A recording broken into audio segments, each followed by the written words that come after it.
First thoughts on Andre Kuzmenko in his game tonight? Oh, yeah, I thought he played really well. Again, difficult game out there, not a lot of time and space. And I thought if we just rewind and say what we talked about him before the game, I think it was pretty clear that's exactly what we saw from him while he was out there, right? Good on the power play, kept some pucks alive, under the hash marks, turns, quick. I thought it was a really good start for him. You alluded to this a little bit, but the power play seemed really comfortable. Are you guys thinking about him as a net front guy, possibly using the bumper a little bit, or we saw the net front guy tonight? Yeah. I mean, we'd probably stay there. Just the way the hands are set up, I guess if you got over to the other side, he could be in the bumper. But no, primarily, if you think back, and somebody said it already, you think about Gabe and you think about Arby, that's kind of what it looked like, right, with the righty down there. And he's somebody that's experienced and seems to be comfortable making plays from that spot. I mean, what a pass to Juice. We haven't seen that one all year, have we? And we were, I think, used to seeing that one from time to time before. So it was great to see. You talk about that pass, and a lot of the focus has been on Andre's goal scoring ability, but his creative passing really stood out tonight. Was that maybe a surprise, or did you expect that? Yeah, no, because the reports I've got is he probably overpasses and doesn't shoot enough. So, in that spot in the power play, you're primarily a passer, but I think there was some opportunities at 5-on-5. He could have slung a couple more. But I think as a good example, you saw him, when he hit the crossbar. It's a really difficult shot. It's a highly skilled shot. Didn't go in. But from that angle to hit the crossbar, that's a guy who has hands and tight, and it's just something you can see. As a coach, how do you get a player to shoot more? Well, you encourage them, and I think a lot of times the line mates will just say, Kopi and Juice will just say, hey, don't worry, you got to look, don't worry about passing it to us. And when you first come to a team, you're also a guy that's probably looking to pass a little bit. But those guys will let them know. They're not afraid if somebody shoots it. Maybe there was a little bit of that with Kopi, say, earlier on. It looked like he was looking for him. But then, like, later in the game, I know Kopi found him down low. Do you see something maybe germinating there in terms of just a chemistry or working bond or whatsoever between those two, and maybe Kempe working off of both of them? I sure hope so. I mean, I think historically I would say Kopi and Kempe have been really good off the rush. I think a lot of their offense comes off the rush, really dangerous.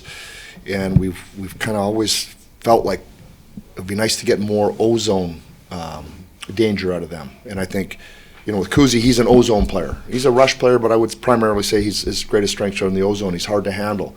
So I just think hopefully we're going to see more just zone time and those quick, tight little plays. And having a righty, even though it's not the power play, it still makes a difference at 5-on-5. I know Andres, he just told us that, obviously he's going to be still getting to know guys. I mean, he literally was, maybe even meeting some of them before they become right before the game, because there was no skate this morning. Whether it's him or just any player that's coming right in and trying to integrate immediately, what can you say about just players in general being able to do that? Oh, I said it. I mean, and I don't know the other sports, and maybe it's the same way, but I know in hockey, I was with 3 teams in 2 days one time during my career. So that's tough. You say goodbye to some guys, you meet the new guys, and then you say goodbye to them, and you're off to meet another group of guys. And, it's not the most comfortable thing, especially as a young person. But everybody in hockey they understand, maybe there's more trades in our sport than others. I don't even know.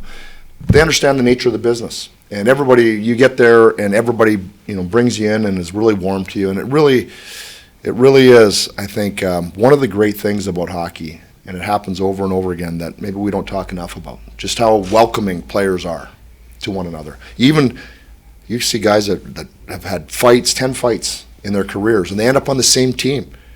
And they're the first guys that are going to go have a beer together or something. They understand the job, the role, how tough it is, and there's a lot of respect, I think, for players across the league. And is the game the game? I mean, in the sense of you may just have known a guy for an hour whatsoever, and now you're playing with him. I mean, is the game and players at this level they just know, even if he's literally thrown into a new situation like that? No, there will be chemistry that develops in the style of play a little bit and stuff like that. I talked to Kopi and Juice before the game. They didn't know a lot about Kuzi. And so just the same discussion we had, I just said, here, just a quick scouting report. Let's not overthink it, but this is where his strengths are, and this is where you might have to support him a little bit. So they'll figure it out. They were talking a lot on the bench too. Kuzi is Russian, but he speaks decent English. We have Gabby there. They spend a lot of time together. So, well, hopefully that chemistry continues to grow. A lot of instincts in that respect, though. I mean, hockey is so much instincts. That's 90% of it. And it's going like that. You make a decision, you get your awareness, you make a decision, and then you got to try to make something happen just like that, over and over again. So, sometimes you say, yeah, why didn't the coach tell you to do this? The coach should tell them to shoot it in the net more often than into the goalie, right? But it's happening pretty quick, and they're trying. How happy were you with the grit tonight? St. Louis plays hard. That was a physical game. The disallowed goal, obviously, we had to come back from that. That was great. That didn't count, but it still kind of set us on our heels, I thought, a little bit. We were tight early, and then, I think, they played last night. I thought they still had a pretty gutsy effort, but we started taking the game over as it went along. With the roster shakeup, you had made a new look fourth line. What'd you see there? Yeah, they were good. Yeah, I thought they did a good job. I thought maybe Turk not having to play with Kopi and Juice in that role all the time.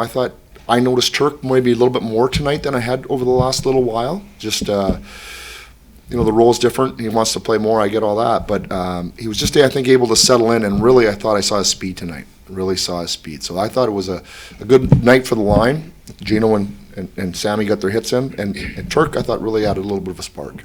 Did you feel like you carried momentum over from the third period? It seemed like you got to, at the end of the third, were really on top of it. Yeah. The overtime, especially getting an early goal from Keeler. Yeah, well, I mean, anything can happen in overtime. But yeah, that was important. And if you just think about the game, somebody talked about the grit. Like, they had to stay on that puck. That wasn't, down the ice, 2-on-1 shot. It was work, and it was like, we just don't go away and keep playing tenaciously, which is, I think, what we did, certainly the second half of the game. And so, the winning goal results in the same type of a style. How about after they played last night? Do you go into this telling the guys need to be extra physical? Let's make them pay for every extra minute they have. Yeah, and they've heard that over and over again. Yeah. You know what I mean? Like, in that situation, but we've talked about before, I think, with duels that, on the road, back-to-back, sometimes you can just come with some gas, and they did, but they probably faded a little bit. I think they would probably tell you they got a little tired towards the end, but you want to try and take advantage of the situation. Going back to new players trying to integrate, we just met Andre for the first time. Seems like he's a really infectious, right personality. Obviously, you just met him too, but does that kind of personality make that process easier? I think it does. I think, you're outgoing, and we all know it. You walk into a party and somebody's outgoing, and you get to know them pretty quick. Otherwise, you have to kind of initiate the conversation with them. So, yeah, he's got a smile on his face. It seems like he loves life, that's the instant reaction you get from him. So, yeah, I think that would make it easier. What kind of an opportunity is this for him? Do you feel? He's had an up and down. Yeah. He's been a little mercurial in his career. What kind of an opportunity is this for him? I hope you ask him, and I hope he says this is a great opportunity for me, and I am going to do everything I can to seize it. I think that's the way he would answer it, but that's the way I see it. He bounced around a little bit after having that great year. Now he's on the number one power play, with Kopi and Juice. Seize it. Jim, first came back with this deep pair, these trios. What do you think of their play? I thought it was good. I know we went away from it like I knew we would at some point, but I thought it was fine. I think we'll go through it, evaluate, talk. We haven't talked about Mavari. Mavari's played really, really well. And we he probably had a couple tough games, and that's not the reason necessarily that he came out, but he's played really, really well. He could be in there every night too. So we'll just have to watch close and manage it. Jim, we were talking about players being maybe hesitant to shoot. A few months ago, we may have been saying that about Quinn Blackfield, but the second game in a row where he's beating a goalie. Mm-hmm. I know we talked about him on Wednesday, but just another impressive game and an impressive goal from him. Yeah, he got banged into early again too, and he came back. That's been now 3 games. Go back to the Chicago game. I think that's been 3 games in a row where he's taken a hit or initiated, and I really, really think that's important. He's we talked a lot about him, so I don't want to beat it up, but he came back strong again. Like, I think he's starting to assert himself, and once you do that, you get more confident. You get more confident. You shoot the puck. You want the puck. You're going to shoot it. You don't overthink it. I was thinking he should bring that thing across the goal line on his backhand. I don't know what you guys thought. You put this much room on the short side. That's a heck of a shot. Who's your starter in net tomorrow night? I don't know. I don't know yet. We talked about that. We're just going to see how this game went, and we'll decide.